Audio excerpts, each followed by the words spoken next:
ଯେତେବେଳେ ଜଗତରେ ପାପ ପ୍ରବେଶ କଲା ସେହି ସମୟରେ ଆତ୍ମିକ ଭାବରେ ଯେଉଁ ବ୍ୟକ୍ତି ମରି ଯାଇଥିଲା ପ୍ରଭୁ ଯୀଶୁଖ୍ରୀଷ୍ଟଙ୍କୁ ବିଶ୍ୱାସ କରିବା ଦ୍ୱାରା ସେହି ବ୍ୟକ୍ତି ଜୀବନରେ ଆତ୍ମା ସାର୍କୁଲେଟ୍ ହେଲା।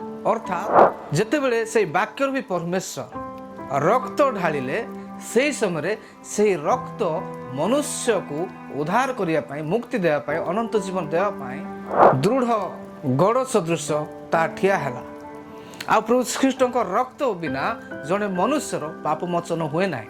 ପ୍ରଭୁ ଶ୍ରୀଖ୍ରୀଷ୍ଟଙ୍କ ରକ୍ତ ବିନା ଜଣେ ମନୁଷ୍ୟ ପୁନରୁଦ୍ଧାର ହୋଇପାରେ ନାହିଁ। ପ୍ରଭୁ ଶ୍ରୀଖ୍ରୀଷ୍ଟଙ୍କ ରକ୍ତ ବିନା ଜଣେ ମନୁଷ୍ୟ ଶୈତାନର ଆକ୍ରମଣରୁ ରକ୍ଷା ପାଇପାରେ ନାହିଁ। ପ୍ରଭୁ ଶ୍ରୀଖ୍ରୀଷ୍ଟଙ୍କ ରକ୍ତ ବିନା ଜଣେ ମନୁଷ୍ୟ ଅନନ୍ତ ଜୀବୀ ହୋଇପାରେ ନାହିଁ। ସେଥିପାଇଁ ପ୍ରଭୁ ଶ୍ରୀଖ୍ରୀଷ୍ଟ ଈଶ୍ୱର ହେଲେ ହିଁ ବାକ୍ୟ ହେଇକି ଥିଲେ, ସେ ମନୁଷ୍ୟ ରୂପ ଧାରଣ କରି ଏହି ଜଗତକୁ ଆସିଲେ ଏବଂ ସେ ମନୁଷ୍ୟ ପାଇଁ ରକ୍ତ ସେ ଢାଳିଲେ। ଆଉ ସେଥିପାଇଁ ଏଠାରେ ସେ କହୁଅଛନ୍ତି, ମୁଁ ଯେ ସମସ୍ତ ବାକ୍ୟ ତୁମମାନଙ୍କୁ କହୁଅଛି ସେହି ସବୁ ଆତ୍ମା ଏବଂ ଜୀବନ ଅଟେ।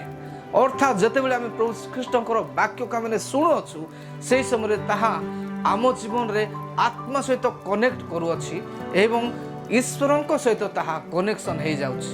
ତାହା ଆମର ଆତ୍ମିକ ଜୀବନରେ ଯେଉଁ ବ୍ୟକ୍ତି ମରିଯାଇଅଛି ତାହାକୁ ସେ ଜୀବନ ପ୍ରାପ୍ତ କରୁଅଛି, ଜୀବନ ଦେଉଅଛି। ସେଥିପାଇଁ ପ୍ରଭୁ ଶ୍ରୀଖ୍ରୀଷ୍ଟ କହୁଛନ୍ତି, ମୁଁ ଯେ ସମସ୍ତ ବାକ୍ୟ କହୁଛି ସେହି ସବୁ ଆତ୍ମା ଏବଂ ଜୀବନ ଅଟେ। ଆଉ ଆମେ ଯଦି ଦେଖୁ ମାଥ୍ୟୁ ଲିଖିତ ସୁସମାଚାର ତାହାର 4:4 ପ୍ରଭୁ ଶ୍ରୀଖ୍ରୀଷ୍ଟ ଶୈତାନକୁ ଉତ୍ତର ଦେଇ କହୁଅଛନ୍ତି, ଶୈତାନ ଯେତେବେଳେ ଆସି ତାଙ୍କୁ 40 ଦିନ 40 ରାତି ଆଉ ଉପବାସ ପ୍ରାର୍ଥନା କରି ଯେତେବେଳେ ସେ ପରମେଶ୍ୱରଙ୍କ ସହିତ ପିତାଙ୍କ ସହିତ ସମୟ ବିତାଉଛନ୍ତି, ସେହି ସମୟରେ ଭୋକିଲା ଅଛନ୍ତି। ଆଉ ଶୈତାନ ଆସି ଯେତେବେଳେ ସେ ପରୀକ୍ଷା କରୁଛି ପ୍ରଭୁ ଯୀଶୁଖ୍ରୀଷ୍ଟଙ୍କୁ, ସେହି ସମୟରେ ପ୍ରଭୁ ଶ୍ରୀଖ୍ରୀଷ୍ଟ ଶୈତାନକୁ ପ୍ରତି ଉତ୍ତର ଦେଇ କହୁଅଛନ୍ତି, ସେ ଯେତେବେଳେ କହୁଅଛି ତୁମେ ଯଦି ଈଶ୍ୱରଙ୍କ ପୁତ୍ର ତାହେଲେ ପଥରକୁ ରୁଟି କରି ଖାଅ। ଯୀଶୁ କହୁଅଛନ୍ତି, ମନୁଷ୍ୟ କେବଳ ରୁଟିରେ ବଞ୍ଚେ ନାହିଁ, ମାତ୍ର ଈଶ୍ୱରଙ୍କ ଠାରୁ ନିର୍ଗତ ପ୍ରତ୍ୟେକ ବାକ୍ୟରେ ସେ ବଞ୍ଚିବ। ବାକ୍ୟରୁ ହିଁ ପରମେଶ୍ୱର ଦେହବନ୍ତ ହେଇ ଏହି ଜଗତକୁ ଆସିଲେ। ଆଉ ଯେଉଁ ବାକ୍ୟ ଆମେ ପଢ଼ୁଅଛୁ, ବାଇବଲରେ ଆମେ ପଢ଼ୁଅଛୁ, ତାହା ଆମମାନଙ୍କ ପାଇଁ ଏକ ଉତ୍ସ ଅଟେ। ଯେତେବେଳେ ଆମେ ସେହି ବାକ୍ୟକୁ ଆମ ଜୀବନରେ ଖାଇଥାଉ, ଅର୍ଥାତ୍ ଆମ ଜୀବନରେ ଅଧ୍ୟୟନ କରିଥାଉ ଏବଂ ତାହାକୁ ଆମ ଜୀବନରେ ପ୍ରୟୋଗ କରିଥାଉ, ସେହି ସମୟରେ ଆତ୍ମିକ ମନୁଷ୍ୟ ସେ ଜୀବିତ ହେଇଥାଏ। ଯେଉଁ ମନୁଷ୍ୟ ମୃତ ପ୍ରାୟ ସେ ଜୀବିତ ହେଇଥାଏ ଏବଂ ଯୀଶୁଙ୍କ ସହିତ, ପରମେଶ୍ୱରଙ୍କର ଆତ୍ମାଙ୍କ ସହିତ ତାହା ସଂଯୁକ୍ତ ହେଇଯାଇଥାଏ। ଆଉ ସେ ପୁନର୍ଜୀବିତ ହୋଇ ଅନନ୍ତ ଜୀବନ ପ୍ରାପ୍ତ ହୋଇଥାଏ। ଏହା ଈଶ୍ୱରଙ୍କ ବାକ୍ୟ ଶିକ୍ଷା ଦିଏ। ଆଉ ପ୍ରଭୁ ଶ୍ରୀଖ୍ରୀଷ୍ଟ ନିଜେ କହିଲେ, ସ୍ୱର୍ଗରୁ ଆଦତ ମୁଁ ହେଉଛି ସେହି ଜୀବନଦାୟକ ଆହାର। ଯେ କେହି ମୋତେ ଭଜନ କରେ ଏବଂ ମୋ ଠାରୁ ପାନ କରେ ସେ କଦାପି କ୍ଷୁଧିତ ହେବ ନାହିଁ, କିମ୍ବା ସେ କଦାପି ତୃଷିତ ହେବ ନାହିଁ। ପ୍ରଭୁ ଶ୍ରୀଖ୍ରୀଷ୍ଟ ଆମ ଜୀବନର ଉତ୍ସ ଅଟନ୍ତି। ସେଥିପାଇଁ ଯୀଶୁଖ୍ରୀଷ୍ଟଙ୍କୁ ଆମେ ଅଧିକ ଗୁରୁତ୍ୱପୂର୍ଣ୍ଣ ଦେଉ। କାରଣ କୌଣସି ବ୍ୟକ୍ତି, କୌଣସି ଦେବାଦେବୀ ନିଜର ଜୀବନ ମନୁଷ୍ୟ ପାଇଁ ଦେଇନାହାନ୍ତି। ସମସ୍ତେ କେବଳ ନିଜର ଶକ୍ତି, ବୁଦ୍ଧି, ଜ୍ଞାନ, ଗାରିମା ଦେଖାଇବା ପାଇଁ ଚେଷ୍ଟା କଲେ, କିନ୍ତୁ ଏକମାତ୍ର ଈଶ୍ୱରଙ୍କ ପ୍ରିୟ ପୁତ୍ର ଯୀଶୁଖ୍ରୀଷ୍ଟ ସ୍ୱର୍ଗ ସିଂହାସନ ଛାଡ଼ି ଏହି ଜଗତକୁ ମାନବ ରୂପ ଧାରଣ କରି ଆସିଲେ ଏବଂ ନିଜର ରକ୍ତ ଦେଇ ମନୁଷ୍ୟ ଜାତିକୁ ସେ ପରିତ୍ରାଣ ଦେଇଅଛନ୍ତି, ପରିତ୍ରାଣ ସାଧନ କରି ସାରିଅଛନ୍ତି। ଶୈତାନ ଲଜ୍ଜିତ ହେଇଛି, ଶୈତାନର ଆଉ କୌଣସି ଶକ୍ତି ନାହିଁ। ଯେତେବେଳେ ଆମେ ଯୀଶୁଖ୍ରୀଷ୍ଟଙ୍କ ନାମରେ ପ୍ରାର୍ଥନା କରିଥାଉ ଏବଂ ଯୀଶୁଖ୍ରୀଷ୍ଟଙ୍କ ନାମରେ ଆମେମାନେ କିଛି ମାଗିଥାଉ, ସେହି ସମୟରେ ପରମେଶ୍ୱର ପିତା ଆମମାନଙ୍କର ପ୍ରାର୍ଥନା ଶୁଣନ୍ତି। କାରଣ ସେ ଆମମାନଙ୍କୁ ପ୍ରେମ କରନ୍ତି ଏବଂ ଆମମାନଙ୍କୁ ପ୍ରେମ କରିଥିବା ଯୋଗୁଁ ସେ ନିଜର ପୁତ୍ର ଯୀଶୁଖ୍ରୀଷ୍ଟଙ୍କୁ ଏହି ଜଗତକୁ ମାନବ ରୂପ ଧାରଣ କରି, ଜନ୍ମଗ୍ରହଣ କରି, କ୍ରୁଶ ମୃତ୍ୟୁ ପର୍ଯ୍ୟନ୍ତ ସମ୍ଭାଳି ଆଉ ରକ୍ତ ଦେବା ସହିତ ମନୁଷ୍ୟତାକୁ ରକ୍ଷା କରିବା ପାଇଁ ସେ ନିଜର ପୁତ୍ରଙ୍କୁ ପଠାଇଲେ। ସେଥିପାଇଁ ମୋର ପ୍ରିୟମାନେ, ଯୀଶୁଖ୍ରୀଷ୍ଟଙ୍କୁ ଆମେମାନେ କେହି ମଧ୍ୟ ଅବହେଳା ନ କରୁ। ପ୍ରଭୁ ଶ୍ରୀଖ୍ରୀଷ୍ଟଙ୍କର ବାକ୍ୟକୁ ଆମେମାନେ କେବେ ମଧ୍ୟ ଅବହେଳା ନ କରୁ।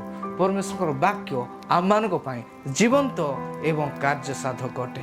ଆଉ ପ୍ରଭୁ ଶ୍ରୀଖ୍ରୀଷ୍ଟ ନିଜେ ସେ ଜୀବନ ଅଟନ୍ତି।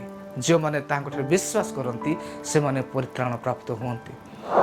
ପ୍ରେରିତ 4:12 ଲେଖାଯାଏ, ତାହାଙ୍କ ଛଡ଼ା ଆଉ କାହାଠାରେ ପରିତ୍ରାଣ ନାହିଁ, ଯାହାଙ୍କ ଦ୍ୱାରା ଆମମାନଙ୍କୁ ପରିତ୍ରାଣ ପାଇବାକୁ ହେବ। ଆକାଶ ତଳେ ମନୁଷ୍ୟମାନଙ୍କ ମଧ୍ୟରେ ଆଉ କୌଣସି ନାମ ଦିଆଯାଏ ନାହିଁ। ସେହି ନାମ ହେଉଛି ଯୀଶୁଖ୍ରୀଷ୍ଟଙ୍କ ନାମ। ଯେଉଁ ପିତର ପ୍ରଭୁ ଯୀଶୁଖ୍ରୀଷ୍ଟଙ୍କୁ 3 ଥର ଅସ୍ୱୀକାର କରିଥିଲେ, ସେ କହିଥିଲେ ମୁଁ ଯୀଶୁଙ୍କୁ ଜାଣିନି। ସେହି ପିତର ଯେତେବେଳେ ପ୍ରଭୁ ଯୀଶୁଖ୍ରୀଷ୍ଟ ସେ ମୃତ୍ୟୁବରଣ କଲେ, କବର ପ୍ରାପ୍ତ ହେଲେ, ପୁନରୁତ୍ଥିତ ହେଲେ ଏବଂ ସ୍ୱର୍ଗକୁ ନୀତ ହେବା ପୂର୍ବରୁ ନିଜର ଶିଷ୍ୟମାନଙ୍କୁ 40 ଦିନ ବାରମ୍ବାର ସେ ଦେଖାଦେଲେ ଏବଂ ସେ ସ୍ୱର୍ଗ ରାଜ୍ୟ ବିଷୟରେ ପୁନର୍ବାର କହିଲେ ଏବଂ ପବିତ୍ର ଆତ୍ମାଙ୍କର ଆଗମନ ବିଷୟରେ ସେ ପୁନର୍ବାର ସ୍ମରଣ କରାଇଦେଲେ। ଆଉ ସେ କହିଲେ, ଜେରୁସାଲେମ ଛାଡ଼ି ତୁମେ କେଉଁ ସ୍ଥାନକୁ ମଧ୍ୟ ଯାଅ ନାହିଁ, କାରଣ ଯେତେବେଳେ ପବିତ୍ର ଆତ୍ମା ତୁମମାନଙ୍କ ଉପରେ ଅବତୀର୍ଣ୍ଣ କରିବ, ତୁମେମାନେ ଶକ୍ତି ପ୍ରାପ୍ତ ହେବ ଏବଂ ତୁମେ ମୋ ପାଇଁ ସାକ୍ଷୀ ହେବ। ଆଉ ସେହି ପିତର, ଯେଉଁ ପିତର କି ଯୀଶୁଖ୍ରୀଷ୍ଟଙ୍କୁ ଅସ୍ୱୀକାର କରିଥିଲେ, ସେହି ପିତର ପ୍ରଭୁ ଯୀଶୁଖ୍ରୀଷ୍ଟଙ୍କର ସେହି ଶକ୍ତି, ବଳ, ସାମର୍ଥ୍ୟ ଏବଂ ଆତ୍ମାଙ୍କ ଦ୍ୱାରା ଶକ୍ତି ପ୍ରାପ୍ତ ହେଇ ଏହି ବାକ୍ୟକୁ ସେ କହୁଅଛନ୍ତି। ଆଉ ଯେତେବେଳେ ସେ ପ୍ରଥମ ପ୍ରଚାର କଲେ, 3000 ଲୋକମାନେ ପ୍ରଭୁ ଖ୍ରୀଷ୍ଟଙ୍କୁ ଉଦ୍ଧାରକର୍ତ୍ତା ଏବଂ ମୁକ୍ତିଦାତା ଭାବରେ ଗ୍ରହଣ କଲେ ଏବଂ ସେ କହୁଅଛନ୍ତି, ଯେଉଁ ପିତର ଅବିଶ୍ୱାସ କରୁଥିଲେ, ଯେଉଁ ପିତର ଆଉ ପ୍ରଭୁ ଖ୍ରୀଷ୍ଟଙ୍କୁ ଅସ୍ୱୀକାର କରୁଥିଲେ, ସେ କହୁଛନ୍ତି ତାହାଙ୍କ ଛଡ଼ା ଆଉ କାହାଠାରେ ପରିତ୍ରାଣ ନାହିଁ, ଯାହାଙ୍କ ଦ୍ୱାରା ପରିତ୍ରାଣ ପାଇବାକୁ ହେବ।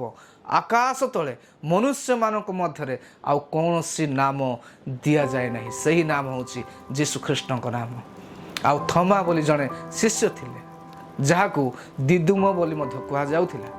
ଆଉ ସେହି ଶିଷ୍ୟ ମଧ୍ୟ ପ୍ରଭୁ ଶ୍ରୀଖ୍ରୀଷ୍ଟଙ୍କର ପୁନରୁତ୍ଥାନ ପରେ ଯୀଶୁଖ୍ରୀଷ୍ଟ ଯେ ଉଠିଅଛନ୍ତି, ପୁନରୁତ୍ଥିତ ହୋଇଅଛନ୍ତି, ତାହା ସେ ବିଶ୍ୱାସ କଲେ ନାହିଁ ଏବଂ ସେ କହିଲେ, ପ୍ରଭୁ ଖ୍ରୀଷ୍ଟଙ୍କର ହସ୍ତ ଏବଂ ପାଦରେ ସେହି କଣ୍ଟା ମାରିଥିବା ଚିହ୍ନ ନ ଦେଖିବା ପର୍ଯ୍ୟନ୍ତ ମୁଁ ତାଙ୍କୁ ବିଶ୍ୱାସ କରିବି ନାହିଁ। ଆଉ ସେହି ଥମା ମଧ୍ୟ ଯେତେବେଳେ ଆଉ ପ୍ରଭୁ ଖ୍ରୀଷ୍ଟଙ୍କୁ ଦେଖୁଅଛନ୍ତି, ଆଉ ଯୀଶୁଖ୍ରୀଷ୍ଟ କହୁଅଛନ୍ତି, ଥମା ତୁମେ ଦେଖ ମୋର ହସ୍ତ ଏବଂ ମୋର ପାଦ ଗୁଡ଼ିକ ଦେଖ, ଯେଉଁଠାରେ କି ଆଉ କଣ୍ଟା ମରା ଯାଇଅଛି।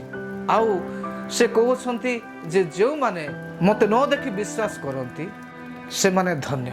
ତୁମେ ମୋତେ ଦେଖି ବିଶ୍ୱାସ କଲ, କିନ୍ତୁ ଯେଉଁମାନେ ମୋତେ ନ ଦେଖି ବିଶ୍ୱାସ କରନ୍ତି ସେମାନେ ଧନ୍ୟ। ଆଉ ପ୍ରଭୁ ଖ୍ରୀଷ୍ଟ ସେହି ପ୍ରକାର କହିଲା ପରେ ସେ ମଧ୍ୟ ଅନୁତାପ କରିଛନ୍ତି ଏବଂ ପ୍ରଭୁ ଖ୍ରୀଷ୍ଟଙ୍କର ଚରଣରେ ସେ ପଡ଼ିଛନ୍ତି ଏବଂ କହିଛନ୍ତି, ପ୍ରଭୁ ମୋର ମାଲିକ, ମୋର ଈଶ୍ୱର। ହାଲେଲୁୟା। ମୋର ପ୍ରିୟମାନେ, ସେହି ଥମା ମଧ୍ୟ ଏହି ଭାରତ ବର୍ଷକୁ ଆସି ପ୍ରଭୁ ଖ୍ରୀଷ୍ଟଙ୍କ ପାଇଁ ସେ ନିଜର ଜୀବନ ଦେଲେ। ପ୍ରଭୁ ଖ୍ରୀଷ୍ଟଙ୍କର ବାକ୍ୟକୁ ସେ ଘୋଷଣା କଲେ ଏବଂ ଯେଉଁମାନେ ପ୍ରଭୁ ଖ୍ରୀଷ୍ଟଙ୍କୁ ବିଶ୍ୱାସ କରନ୍ତି ନାହିଁ, ସେମାନେ ତାଙ୍କୁ ମଧ୍ୟ ତାଡ଼ନା କଲେ ଏବଂ ତାହାଙ୍କର ମୃତ୍ୟୁ ଏହି ଭାରତ ବର୍ଷରେ ହେଇଛି। ସେଥିପାଇଁ ସେହି ବାକ୍ୟରୁ ବି ପରମେଶ୍ୱରଙ୍କୁ ଆମେମାନେ ପାଇଛୁ। ଆମମାନଙ୍କର ବାଇବଲ ପଢ଼ିବାରେ ଆମେମାନେ କେହି ମଧ୍ୟ ଅବହେଳା ନ କରୁ। ଆମେମାନେ ପରମେଶ୍ୱରଙ୍କ ସହିତ କଥୋପକଥନ କରିବା ବେଳେ କେହି ମଧ୍ୟ ଅବହେଳା ନ କରୁ। ଆମେମାନେ ପରମେଶ୍ୱରଙ୍କ ସହିତ ପ୍ରତ୍ୟେକ ଦିନ ଆମେମାନେ ଜୀବନ ଯାପନ କରୁ। ଲଗସ୍ ଏବଂ ରେମା ବୋଲି ପରମେଶ୍ୱରଙ୍କ ବାକ୍ୟ କୁହାଯାଏ। ଯେତେବେଳେ ଆମେମାନେ ଈଶ୍ୱରଙ୍କ ବାକ୍ୟ ପଢ଼ୁଅଛୁ, ଆମେମାନେ ଗୋଟେ ବୁକ୍ ପଢ଼ିଲା ଭଳି ପଢ଼ୁଅଛୁ, କିନ୍ତୁ ରେମା ହିଁ ତାହା ଆମ ଜୀବନକୁ ଆସୁଅଛି। ରେମାର ଅର୍ଥ ପ୍ରକାଶନ। ପରମେଶ୍ୱରଙ୍କ ବାକ୍ୟ ପ୍ରତ୍ୟେକ ସମୟରେ ଗୋଟିଏ ବାକ୍ୟ ବିଭିନ୍ନ ପ୍ରକାର ଭାବରେ ଆମମାନଙ୍କ ଜୀବନରେ କଥା ହେଇଥାଏ, କାରଣ ପରମେଶ୍ୱର ନିଜେ ସେହି ବାକ୍ୟ ଦ୍ୱାରା ଆମ ସହିତ କଥା ହୁଅନ୍ତି। ସେଥିପାଇଁ ପ୍ରଭୁଙ୍କର ବାକ୍ୟକୁ ଆମେମାନେ କେହି ମଧ୍ୟ ଅବହେଳା ନ କରୁ। ଯୀଶୁଙ୍କୁ ଆମେମାନେ କେହି ମଧ୍ୟ ଅବହେଳା ନ କରୁ। ଆମେମାନେ ପରମେଶ୍ୱର ବାକ୍ୟ ଅଧ୍ୟୟନ କରୁ ଏବଂ ଜୀବନ ପ୍ରାପ୍ତ ହେଉ, ଯେଉଁ ଜୀବନ କି ଅନନ୍ତ ଜୀବନ ଅଟେ। ଆମେ ପ୍ରଭୁ ଖ୍ରୀଷ୍ଟଙ୍କୁ ବିଶ୍ୱାସ କରୁ ଏବଂ ତାହାଙ୍କ ପଥରେ ହିଁ ଚାଲୁ। କୌଣସି ଜଗତର କୌଣସି ବିଷୟ ପଛରେ ଆମେ ନ ଦୌଡ଼ୁ, କିନ୍ତୁ ପ୍ରଭୁ ଖ୍ରୀଷ୍ଟଙ୍କର ବାକ୍ୟ ଅନୁସାରେ ଚାଲୁ ଏବଂ ପ୍ରଭୁ ଖ୍ରୀଷ୍ଟଙ୍କ ପଛରେ ଆମେ ଦୌଡ଼ୁ। ପ୍ରଭୁ ଆମ ପ୍ରତ୍ୟେକଙ୍କୁ ଏହି ଅଳ୍ପ ଆଲୋଚନାରେ, ଅଳ୍ପ ବାକ୍ୟରେ ଆମକୁ ଆଶୀର୍ବାଦ କରନ୍ତୁ। ନମସ୍କାର।